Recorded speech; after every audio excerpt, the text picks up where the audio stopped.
What's good, YouTube? This is your boy Storytime 1990 coming at you with my Laval deck profile. Yeah, it's a little late, but patience is a virtue. First, we have 3 Battle Faders for the monster lineup. Battle Fader stops attacks, it's a level 1, makes formula, good card altogether. Can't get warning, but crap happens. 1 Boost Warrior. This card says when I control a face-up tuner, I can special summon this in face-up defense mode, which is saying when I control Handmaiden, I get to make formula for free. Card D lets me draw cards. Priority's gone. It lost some of its swag, but hey, it's still a good card. Effect Veiler. I haven't edited this list in a while because I've been busy with Nats prep and everything else. But I'd probably up this 2 or 3 due to the current meta. No one likes Insectors. Everyone hates Rabbit, and well, wind-ups are just the redheaded stepchild of Yu-Gi-Oh right now. Gores stops OTKs. I play 3 Laval cannons. Card is good. Card pulls out banished monsters. It pulls out stuff you might have Gold Sarks. It helps for combos. A subtle combo would be Gold Sark for, say, this chick. Then summon this guy, make a Black Rose, make the field go boom. Or if you're missing your last Handmaiden, Gold Sark the Handmaiden, summon this guy, get the Handmaiden out, synchro for 5.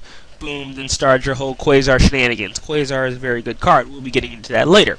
Next on the list, we have Laval Lakeside Lady. She is a graveyard MST. You banish her and any one of the Lavals in your graveyard, and you can pop a set card. The card will be destroyed, will not be destroyed if it's face up at resolution, I think. So stuff like Royal Decree, Call of the Haunted, Safe Zone, all that other jank will not be destroyed. Laval Cannoneer. He is good for getting your fodder into the graveyard. Discarding is a cost, so you will not get Handmaiden's effect. I repeat, you do not get Handmaiden's effect. Yes, it sucks, but cost to cost. And the lady herself, Handmaiden, is the level 1 tuner of the deck. She makes everything go round. All your Quasar plays begin and end with her. I will be explaining the plays later. Gold Sark. It helps you get what you need. It's Gold Sark. Heavy Storm, staple. It's Heavy Storm. MST, still staples. Dualities to help fetch pieces that you need. Rhoda to help find the Boost Warrior or the Cannon or the Cannoneer. Lied, not the Cannoneer because he's Pyro. 3 Kindlings cards at 3. Don't know why, but we're going to use it. Like Chaos Dragons, we have our own personal Foolish Burial. Except this one's called Sweltering Heat Transmission Field. But unlike Chaos Dragons, when we send this chick, her effect says when she goes to the graveyard and another Laval is present, that we could send another Laval to the graveyard. So with Sweltering, our optimal play is to send this chick and Cannoneer to the graveyard, and her effect kicks in, we send another one to her. Her effect kicks in again, we send the 3rd copy. And with the 4th effect, we send Cannoneer. That sets up your Kindling play, gives you the 5 optimal monsters, and then with your other copies, you send her to the graveyard so you have MST food for her effect. Next is Solemn Judgment. It's Solemn Judgment. This is Solemn Warning. You know what the cards do. Torrential is at 2. Good for Yu-Gi-Oh. There's no side deck yet because I've just been testing game once. The extra deck. Ally of Justice Catastor card is good. It's Ally of Justice Catastor. Ancient Flameville Deity card. People don't know what this does, but I'll let you sit here and read it. 1 Fire Tuner, 1 or more non-tuner Pyro type monsters. When the card is synchro summoned, remove from play cards from your opponent's graveyard up to the number of cards in their hand. This card gains 200 attack for each card removed from play by this effect. Basically, what that is saying is when you're playing something like Chaos Dragons or Lightsworn, and they like to keep their nice little hand intact, even in sectors for when they go for the OTK. You drop this guy on the field, they have 5 cards in hand. You get to remove 5 cards out of their graveyard. Oh, you have 2 Hornets, a Ladybug, and a Gigman. Get that out of my graveyard and something else. Oh, you have only 4 Lights. Oh, let's get those out of your graveyard, and we're shutting your deck down.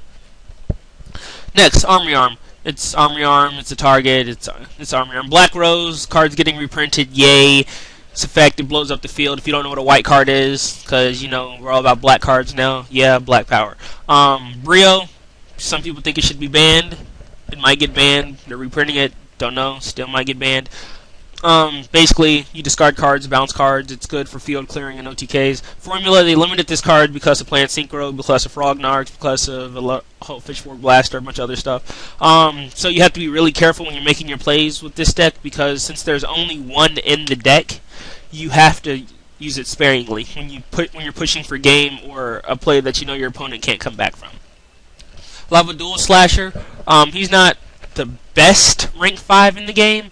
Or, not rank 5, see, I'm talking about Exceeds too. Best level 5 Synchro in the game, but he has 200 defense, which makes him a target for Rekindling, and he has a pretty nice effect. If you control 2 or more fire monsters in your graveyard, or Laval monsters in your graveyard, he can attack again. 3 or more, he pierces and can attack again. Neat little trick, eh? Laval Dragon. This is the deck's personal Brio. This is my favorite card in the archetype. It's just so good. Shuffle 2 monsters to return one of their cards, and then you can switch back what you just did. Maybe combo with Handmaiden, send that back and something else, send Handmaiden back, then dump another card to maybe this chick again and go boom plus. Laval Dragoon, if you're familiar with what's that awful kid's name? Phoenix Flare X. He likes his little Dragoonity Gator plays. This is basically the Gator of that deck. We can add the Laval, and we can send one Laval from our hand to the graveyard. It's a nice little deck, nice little play for getting everything in the graveyard for setup. Mistworm because Trish is banned. There's no other reason for that. Scrap Dragon because it's Scrap Dragon. It's a good card. You pop your own stuff, make their stuff go away 1 for 1. Usually you pop a Handmaiden, pop off for effect, or it's a Scrap Dragon. Shooting Quasar Dragon, my favorite Synchro in the game, How you make this is you need 1 Tuner Synchro monster for formula, and 2 non-Tuner Synchro monsters, which equals 10 because this is a level 12. So any of the level 5s we have, Cataster, Dual Slasher, Dragoon, Hyper Librarian. Those are your 4 targets for this. Now, of course, you can do Brio Armory Arm too, but that's less cute. So you make this guy using a combination of those 3 things, and he gets 2 attacks because you use 2 non-tuner synchros, and he comes with his own little personal negate that card effect. Okay, so cool. He can attack twice. He can negate a card. What makes him special? He's 4,000 attack. Let's see you run over a 4,000 attack monster.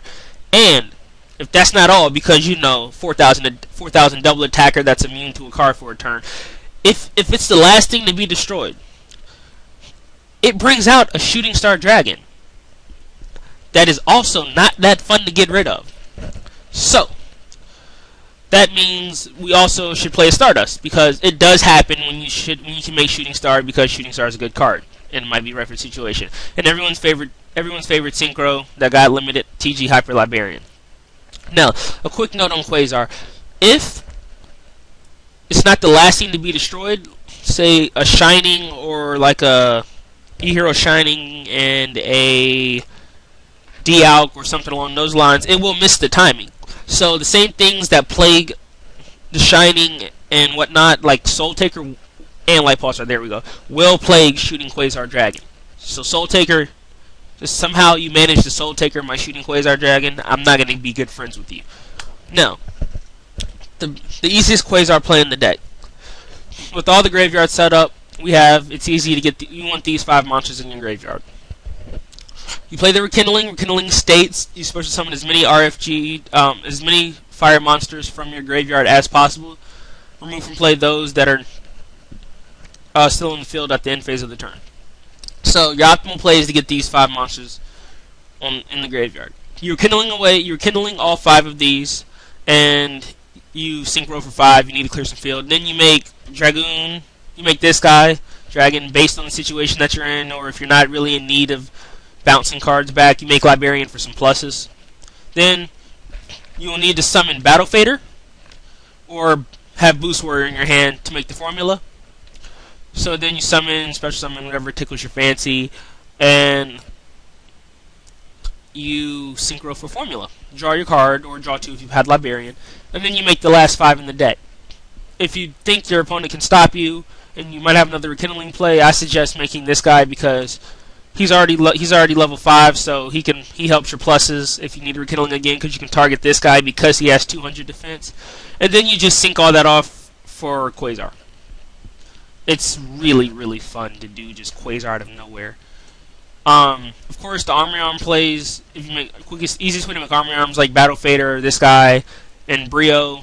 Like if you have a bad play, you could rekindling back 1, 2, 3, 4, 5. Then you make 6 and 4. Then yeah, it's not. It's rare that it happens with Brio. You've probably pushed yourself to the brink if you have to make Brio army arm formula Quasar. It's probably not looking good for you anyway. So yeah, that's my deck profile. Comment, rate, subscribe. If you have any questions, let me know. Adios, YouTube.